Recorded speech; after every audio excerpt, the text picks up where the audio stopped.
All Elite Wrestling explodes onto pay-per-view with AEW Full Gear, live from Baltimore, Maryland, with a stacked card. All three championships are on the line. The Young Bucks will do battle with Santana and Ortiz. Chris Jericho defends the AEW World Heavyweight Championship against Cody Rhodes, and if Cody loses, he'll never get another shot at the AEW World Title again. And then, in an unsanctioned lights out match, Jon Moxley wages war with Kenny Omega. November 9th, 2019, let's get geared up for AEW Full Gear.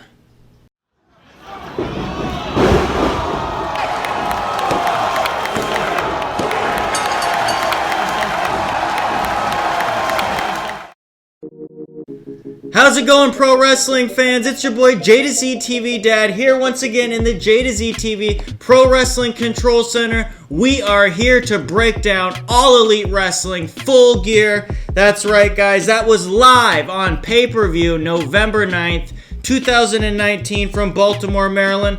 Let's get things started right away, guys. We're starting it off with the buy-in. That's AEW's version of their kickoff show, or their pre-show, if you will. And we're kicking things right off. Your hosts for the buy-in are Excalibur, Golden Boy, and Taz. Taz, one of my all-time favorites, guys. He really needs to be a permanent member of the AEW commentary team. He is just phenomenal, and he really adds a lot to the team. He would have been great later on tonight, and you'll see why. I gotta point out, I love the steampunk-esque set that AEW is utilizing for the show here tonight. This is a really cool looking set, guys. And Nick Jackson actually said on Twitter that moving forward, all of the AEW pay-per-view events will have their own unique entranceways and sets. So that's really, really cool. Heading into our buy-in pre-show matchup, Bea Priestley is going to take on Britt Baker, Dr. Britt Baker, MD, guys.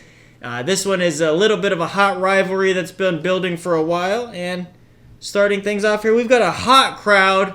Britt Baker is actually really, really over. I might not be the biggest Britt Baker fan in the world. I think she's not. I think she's got a long ways to go as far as improvement goes.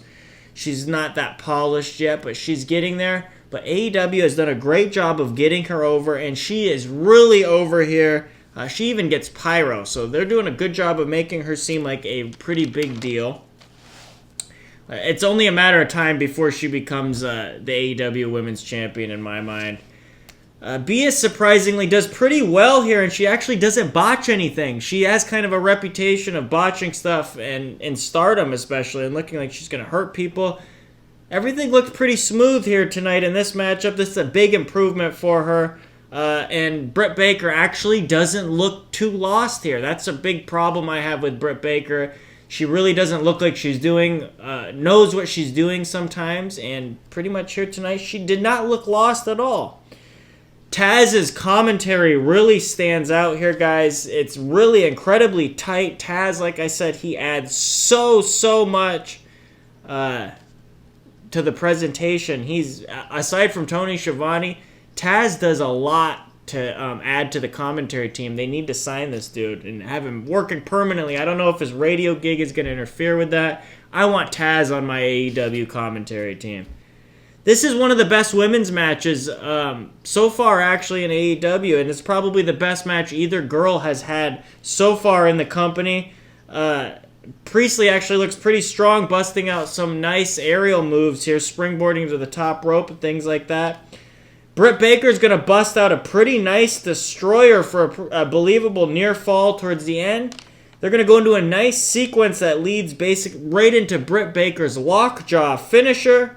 Super cool finisher. They're doing a great job of getting that thing over, and the fans are really biting on it too. It's a really cool little finish. That's going to get the submission victory for Britt Baker. Pretty good opener here. One of the best women's matches in AEW so far.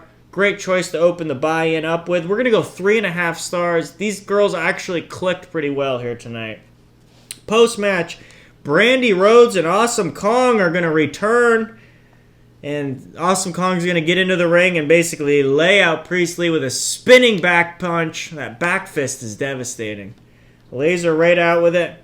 And then she's going to hit the implant buster. You guys remember that move from Impact?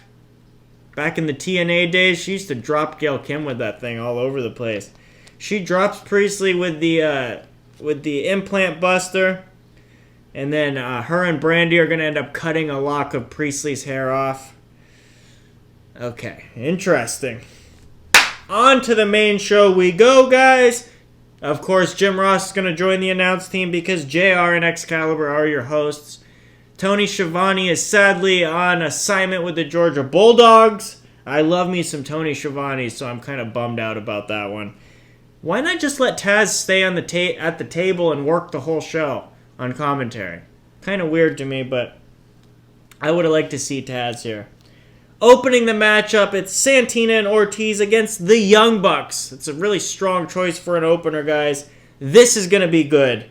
They're going to get a good chunk of time here to open the show up. They're going to go about 20 minutes to open the pay-per-view.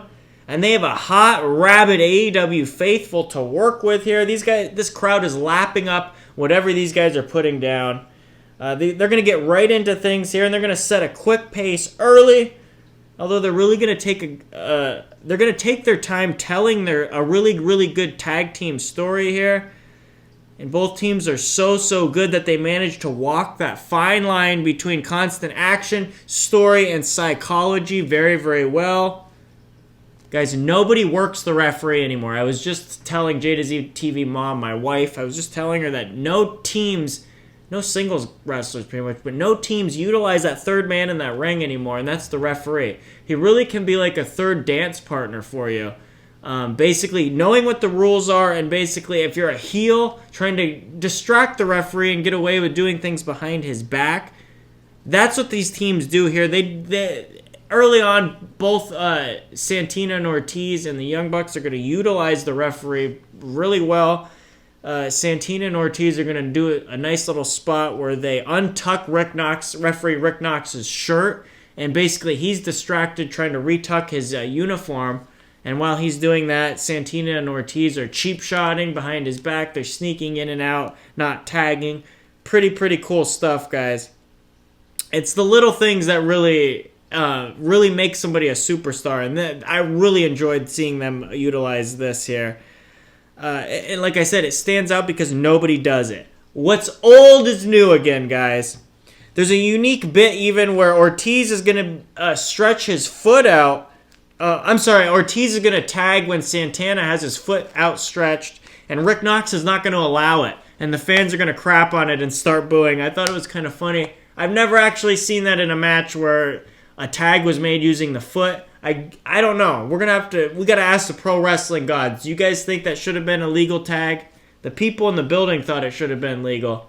I don't know. I thought tags needed to be hand on hand, so interesting there. Like I said, I don't ever remember seeing that in a match.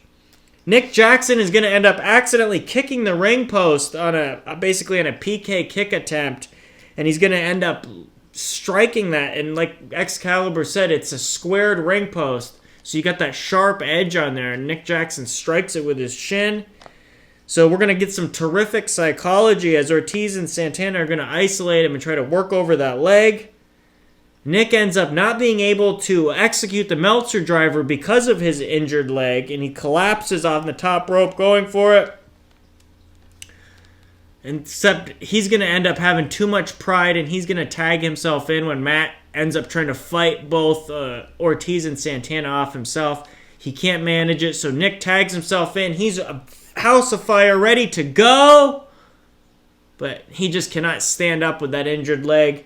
And Santana and Ortiz are going to plant him with the street sweeper right in the center of the ring for the clean 1, 2, 3.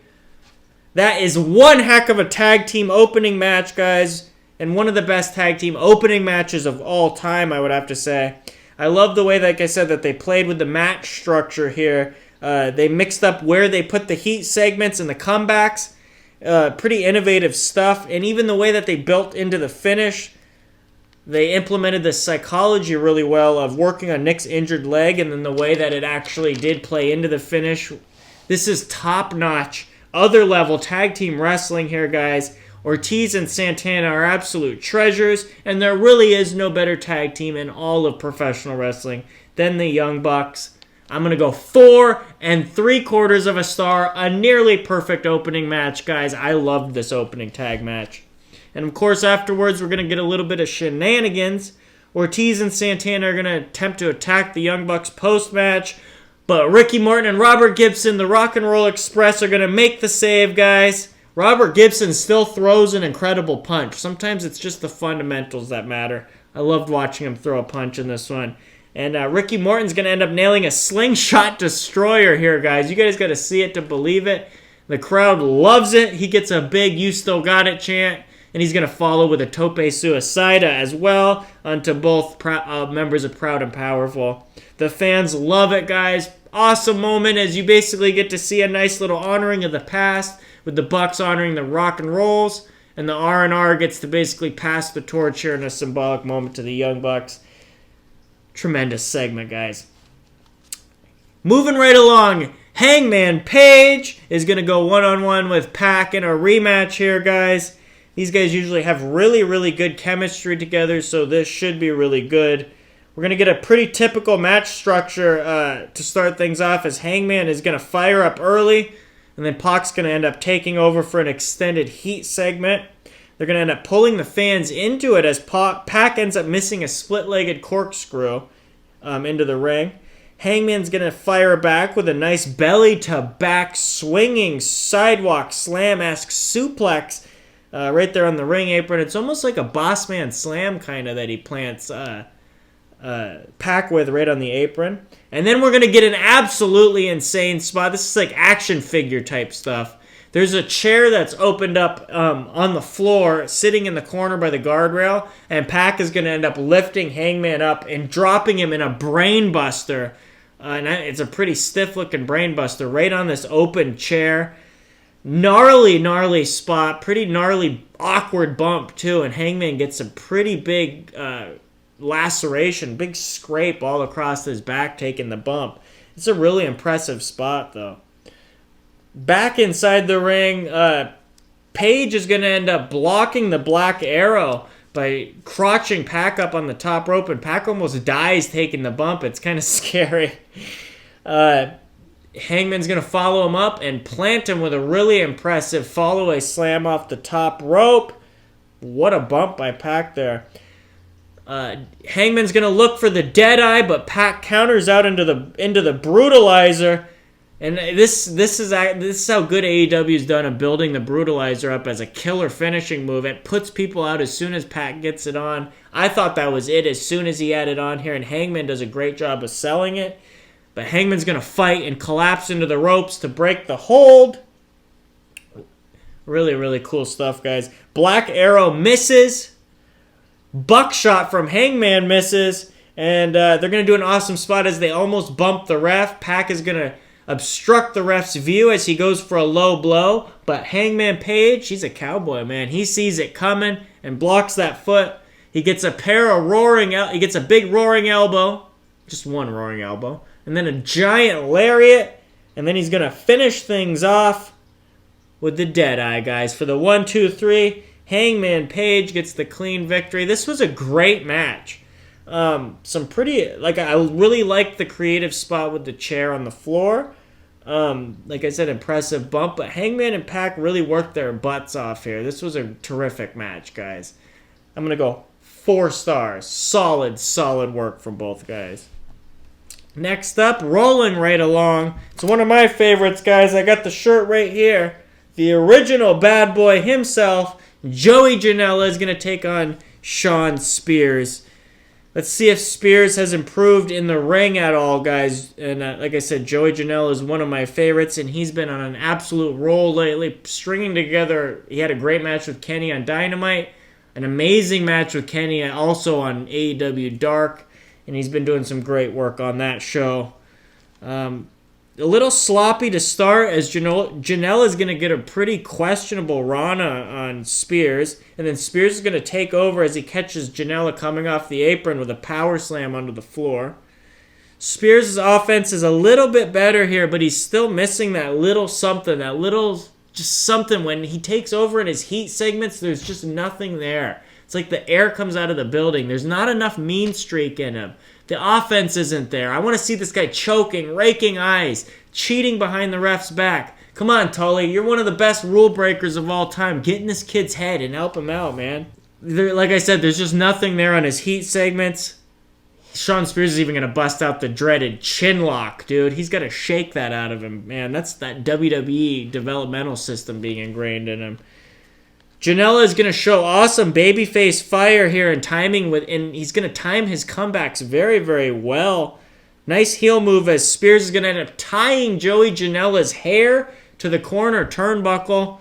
It's a really cool little spot. And then Janela's going to prove that he is a bad boy. And he just rips his hair right out of the turnbuckle. And the hair is going to stay hanging there for the rest of the match.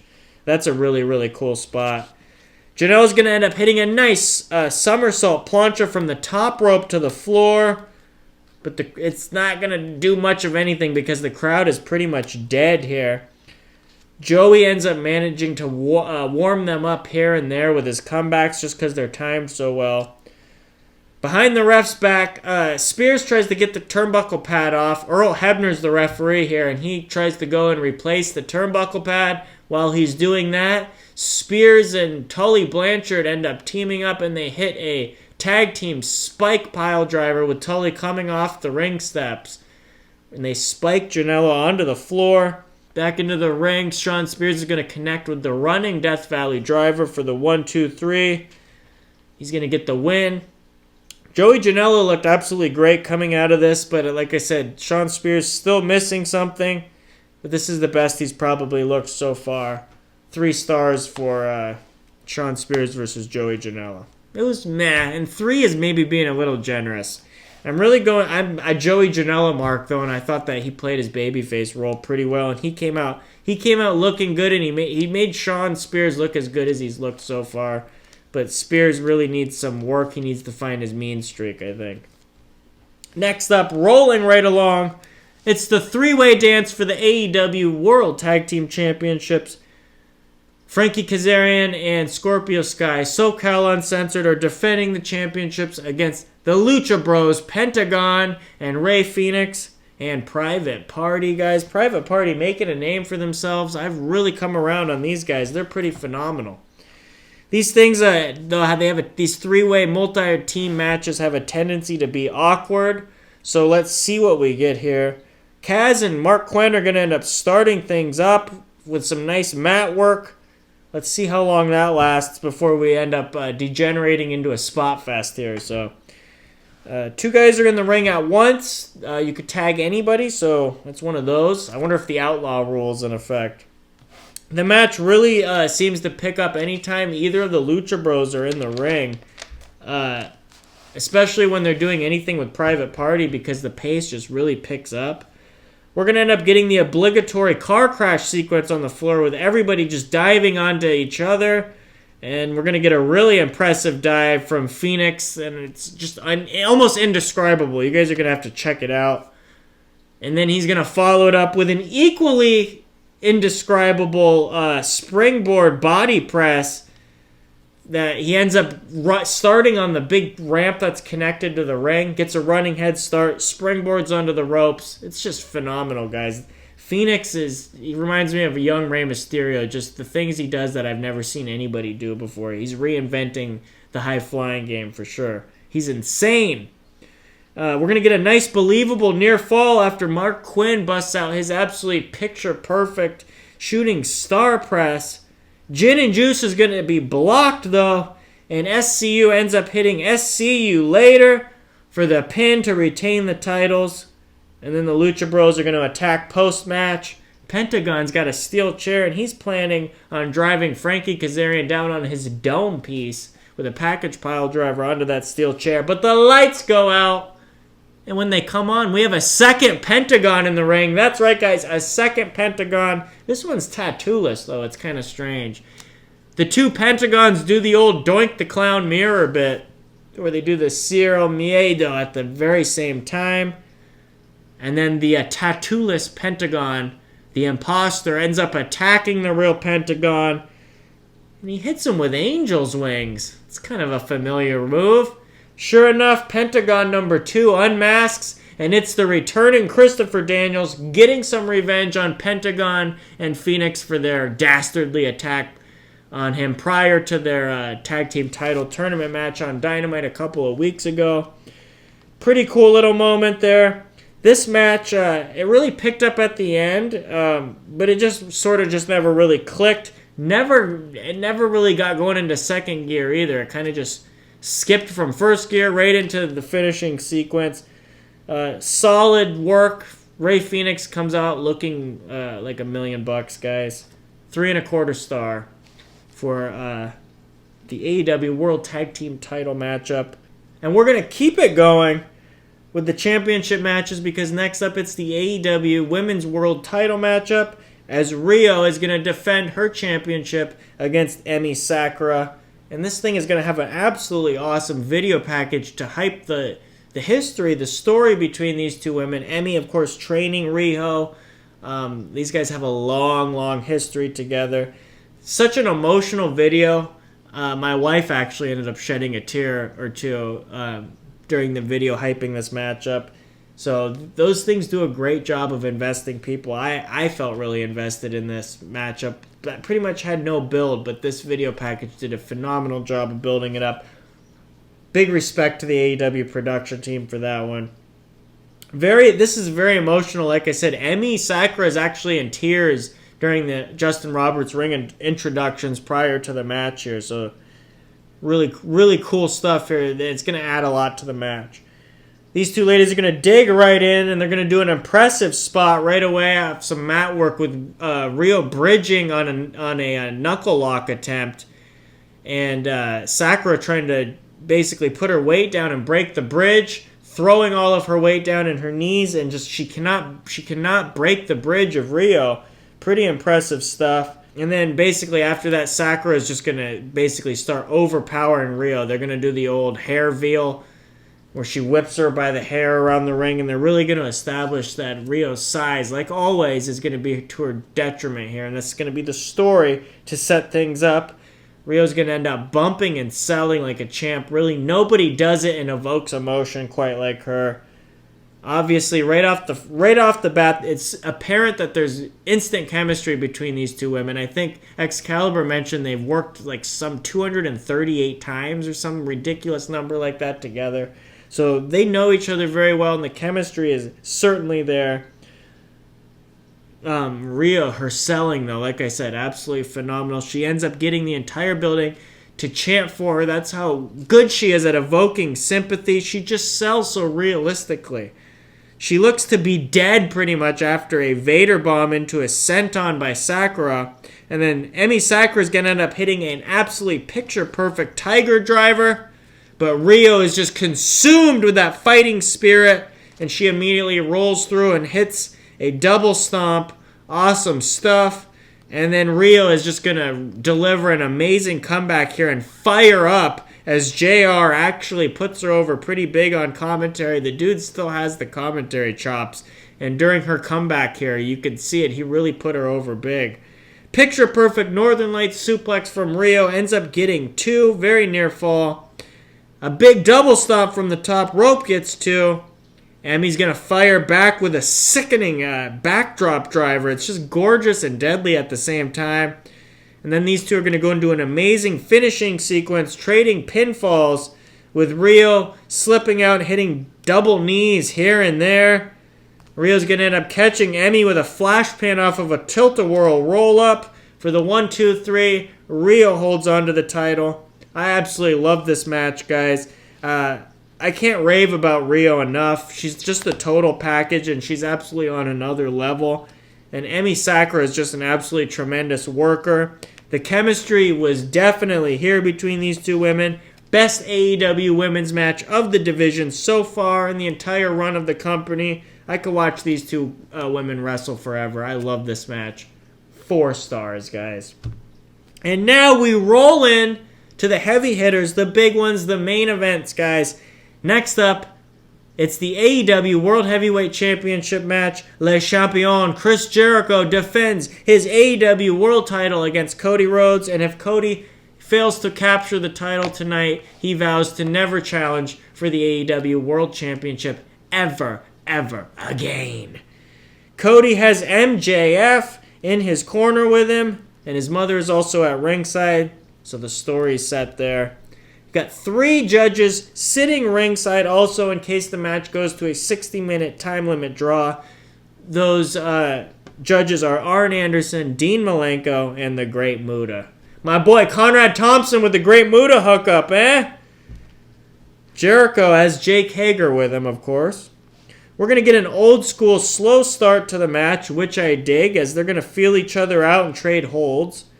We're going to get an awesome moment as Jericho's going to end up bailing out of frustration. Grabs Dean Malenko's notepad off the table at ringside and just throws it. We're going to get a cool little stare down between the two from there.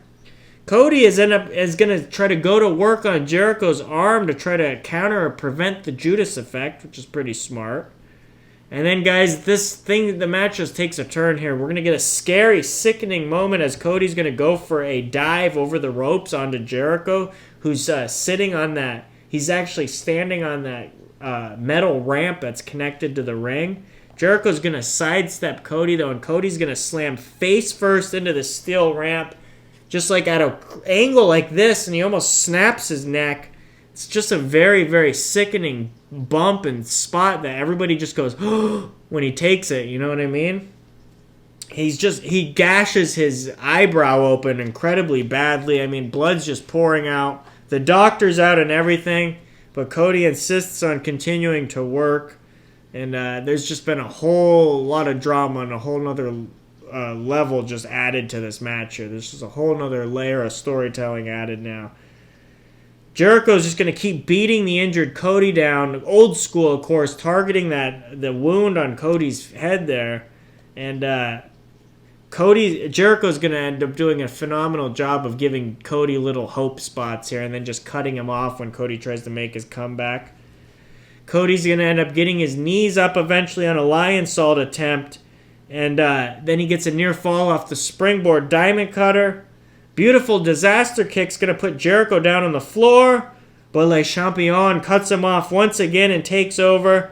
And then Jericho's going to end up getting in Cody Rhodes' face, Mrs. Dusty Rhodes herself. And she's not going to take it, though. She slaps Jericho back. Cody's going to end up making the comeback again. And we get a funny little bit as he hits an Alabama slam on Jericho, and JR actually questions Excalibur calls it a water wheel slam.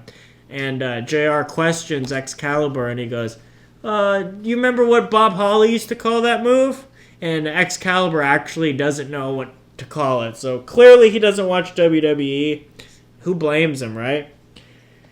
We're going to get Cody's going to end up applying a figure 4 on Jericho. It looks to be it, but Jake Hager's going to get involved and break it up with a sucker punch. Aubrey Edwards is going to see it, though, and she ejects Jake Hager. MJF is going to gloat and get right in Hager's face, so Hager snaps and just beats the crap out of MJF, leaving him laying. Meanwhile, in the ring, while all this is going on, Jericho retrieves his AEW World Title belt. I guess he didn't leave it at the steakhouse this time. And he clocks Cody right in the head with it. And then he takes a page out of Eddie Guerrero's book and lays down flat to really sell it home. He ends up slowly crawling over, draping his arm over 1, 2.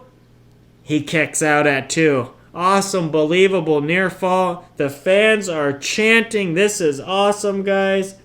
Cody ends up coming back with the crossroads. 1, 2. But Jericho kicks out. And yeah, this thing's getting pretty fun, guys.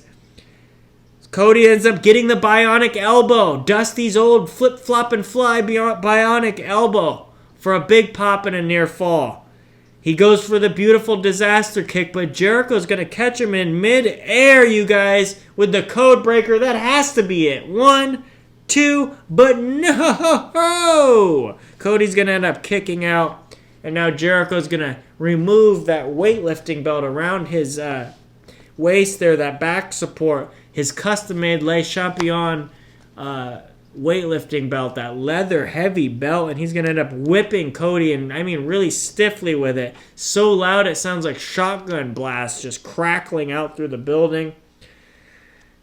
Cody ends up coming back, though. He goes for an avalanche Rana attempt, but Jericho's going to block and apply the walls of Jericho.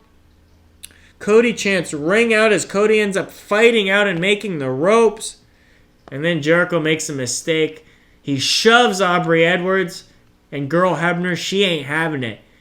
Aubrey Edwards shoves Jericho back, and he ends up falling right into a small package from Cody. 1, 2. It only gets a 2, though, guys.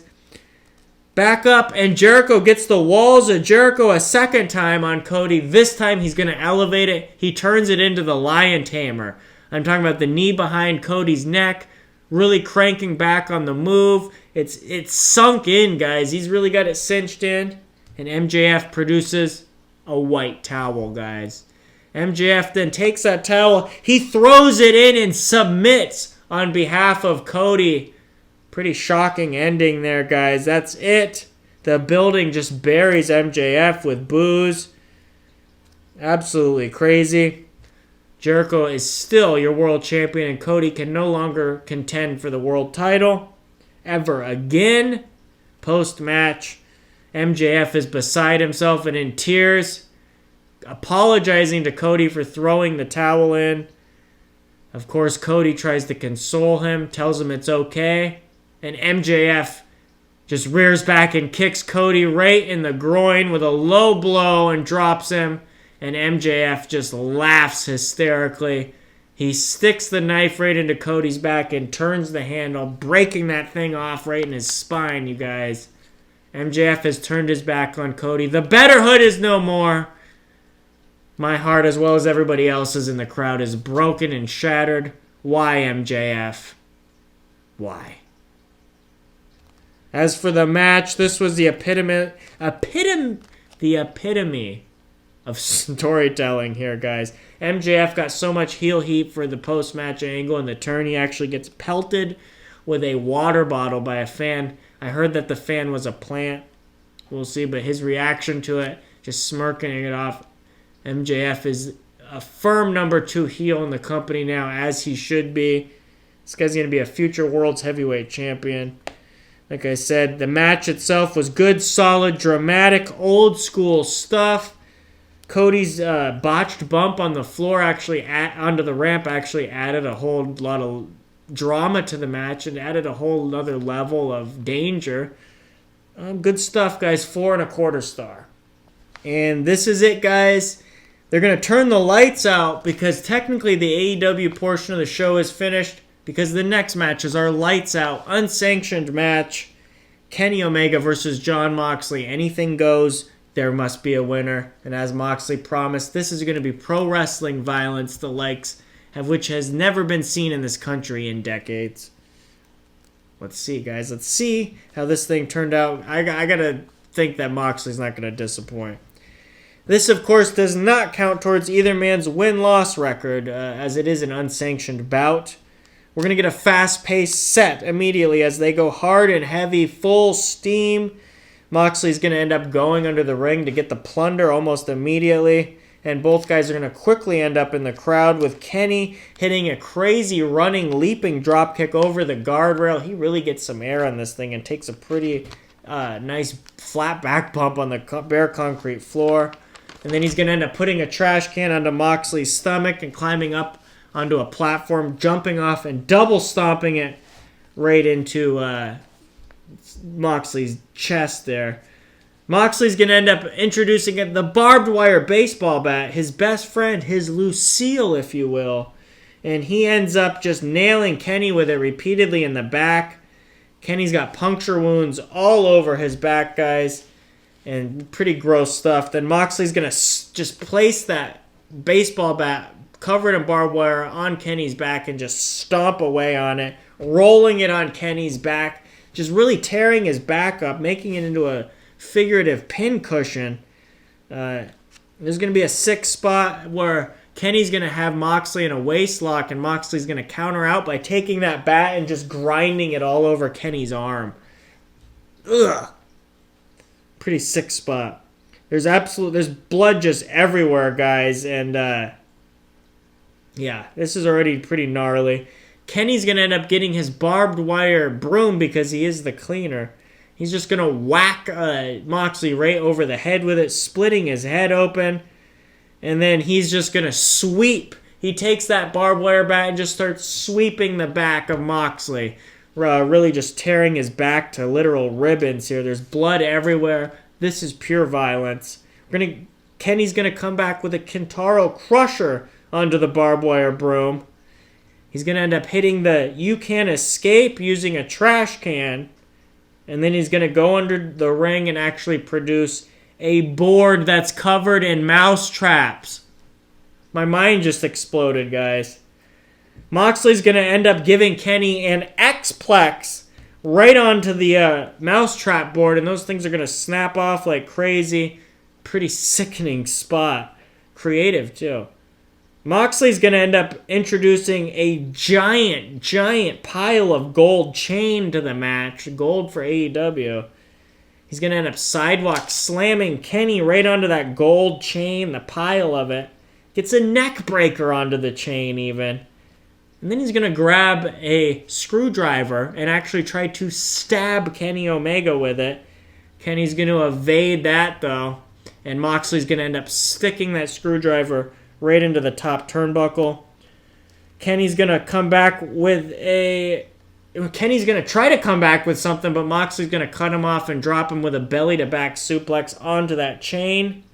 And then Kenny fires back with some Snapdragons onto the chain. They're really using that gold chain a lot. Which that thing would hurt to take a bump on, really. Kenny is going to then end up hanging Jon Moxley over the top rope by the throat with the chain, pretty much trying to kill the guy. Making a noose out of it. This is crazy. He's just strangling him. Rise of the Terminator ends up connecting, and both men crash right through a table that's propped up against the guardrail on the floor. And then Kenny's going to go in under the ring and pull out a black bag, guys. Is it thumbtacks? If you watch wrestling forever, you probably would be led to believe it would be thumbtacks. But as Stone Cold Steve Austin would say, this black bag's full of broken glass. That's right, glass shards, you guys. Kenny's going to produce a big shard of glass and just slice Moxley's hand with it. This is absolutely sickening stuff, guys. Then Kenny's going to smash that bag of glass into just little shards of glass, so there's thousands of them all over the place. He dumps it into the ring and hits Moxley with a sky-high powerbomb into the glass for a near fall. Sick stuff. He applies a sharpshooter in the glass, guys. And then he drags Moxley right through the glass also. So Moxley's in the sharpshooter, and guess what Moxley has to do? Moxley has to crawl back through the broken glass to the ropes. That is just such an impressive creative spot. The mind that it takes to think of that. That's psychology. That's applying psychology to a no DQ match, and I love it. This match is just otherworldly, guys. Kenny ends up putting glass in Moxley's mouth and goes for the V-trigger, but Moxley's going to counter and hit a rebounding German suplex into the glass. Sick. V-trigger eventually connects, but Kenny's going to end up chasing Moxley up the ramp. And then he just starts carving his forehead up with that screwdriver that Moxley had stuck into the top turnbuckle. This is a perverse, sickening match. Moxley was right about the violence level here. It's insane. Kenny is just losing his mind here. He ends up yelling for the Elite, for the Bucks and Hangman Page to come out, which they do. And he starts yelling at them to bring it out. And the Elite look really apprehensive, to say the least. But they end up doing it, and they bring out, reluctantly, a giant barbed wire net, or spider web, as Excalibur calls it. A giant barbed wire spider web contraption. That Moxley and Omega fight over, driving each other off the ramp onto the floor into this spider web of barbed wire. Moxley's going to end up connecting with a superplex, and both guys go tumbling into the perverse, razor-sharp barbed wire spiderweb. You guys, this is an all-time classic right now, I have to say. Both guys end up getting pulled from the wire by a crew, and Kenny ends up using a V-trigger to drive Moxley right through a part of the set. This is an insane match. They somehow end up back in the ring, you guys, where Moxley ends up sticking Kenny with the paradigm shift, but that's only going to get 2. That was a really, really believable near fall.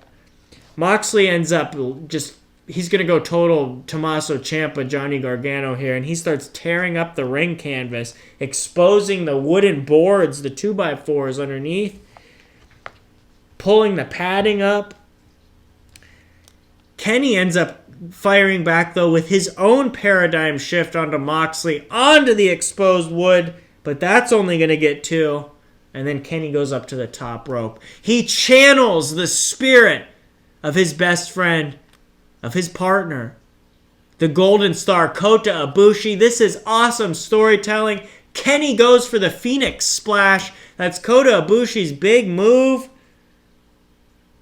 But Moxley moves out of the way, and Kenny Omega crashes epically, face first into the exposed wood, splitting his eyebrow wide open. Moxley covers 1, 2, but Kenny still kicks out. Is he long for this world? Jon Moxley's going to pick him up and connect with the Death Rider DDT. That's the elevated paradigm shift DDT. 1, 2, 3. Jon Moxley is your winner. And oh my God, this is an instant classic. This is brutality and violence on a completely other level that's ever been presented by a major pro wrestling company. Creativity like you wouldn't believe in this death match here. We're talking the implementation of just psychology, the mind that it takes to come up with this kind of stuff. The crawling through the broken glass and the sharpshooter.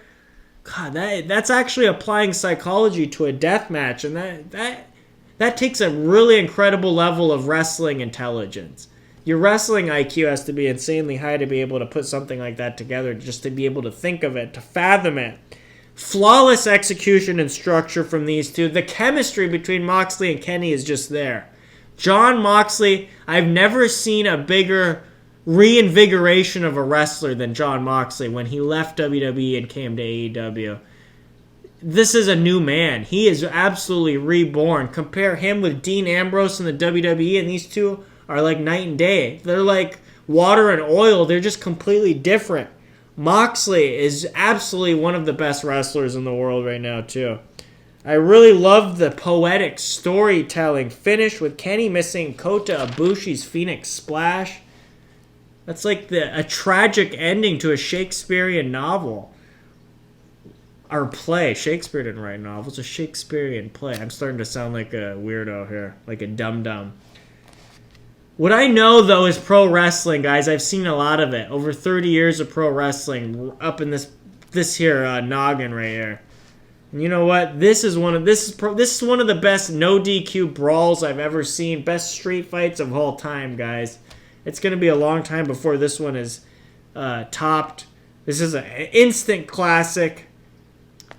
This is a perfect 5-star match. This is the first 5-star match I've given out on the Pro Wrestling Breakdown. Hands down, 5 stars. One of the best street fights of all time, guys. Alright, guys, and now it's time for the bottom line. What is the bottom line on AEW Full Gear? Well, according to JtoZ TV Dad here, this company is just on another level completely. All Elite Wrestling is knocking it out of the park. We talk about Kenny Omega, we talk about Jon Moxley being reinvigorated. As a wrestling fan, I'm reinvigorated. My passion for wrestling has never been higher. Maybe the year 2000 was probably my peak fandom as an impressionable 13-year-old kid. That was my peak fandom. You guys, I honestly feel like confidently I'm just as much of a fan today as I was in the summer of 2000, because AEW, All Elite Wrestling, is giving me the product that I've been starving for, that I haven't been provided with in years, you guys. This is pro wrestling. This is pro wrestling for me. The fan that hasn't been satisfied for quite some time, this is your promotion. They listen to us, you guys. This was a nearly perfect show. You had an amazing opening tag team match, and you had one of the absolute best brawls of all time to finish the show. And you had a whole lot of amazing in between. That's just a perfect sandwich, right, guys? Everything delivered with absolute gusto. And, of course, you had, I mean, the lowest point was probably Spears and Janela, but you have to have some lulls in the card a little bit here and there just to get people up and down. You can't just be up here all the time. That opening tag match, one of the best opening tag matches of all time. The main event brawl, phenomenal. Cody and Jericho just tore it down with just storytelling finesse. These guys were storytelling juggernauts. This was one heck of a show, guys. Thumbs way up. And this is a potential show of the year candidate. What has been a better show this year than AEW Full Gear? Name me one. Tell me in the comments down below. What has been a better show? I don't think there has been one. This is my show of the year. Alright, guys. This has been another episode of JtoZ TV Pro Wrestling Breakdown with your host, JtoZ TV Dad, here in the Pro Wrestling Control Center. The JtoZ TV Pro Wrestling Control Center. Stay tuned for more JtoZ TV Pro Wrestling Breakdowns. You know, I've just got pro wrestling running through my blood. So you know there will be another pro wrestling breakdown coming very, very soon. We're breaking down the biggest shows from the hottest companies. And you guys, make sure that you are subscribed so you don't miss a single one of our awesome videos. And we got a whole lot of other content to appease the entire family. Toy unboxings, gaming videos, family adventures, challenges. We got it all, guys. We are like a buffet. There's a little bit of something for everybody, guys. What a show. What an episode of JtoZ TV Pro Wrestling Breakdown. Come join me back here again in the JtoZ TV Pro Wrestling Control Center for another episode, guys. And until next time, I'll catch you down that aisle and through those ropes. Thanks for watching.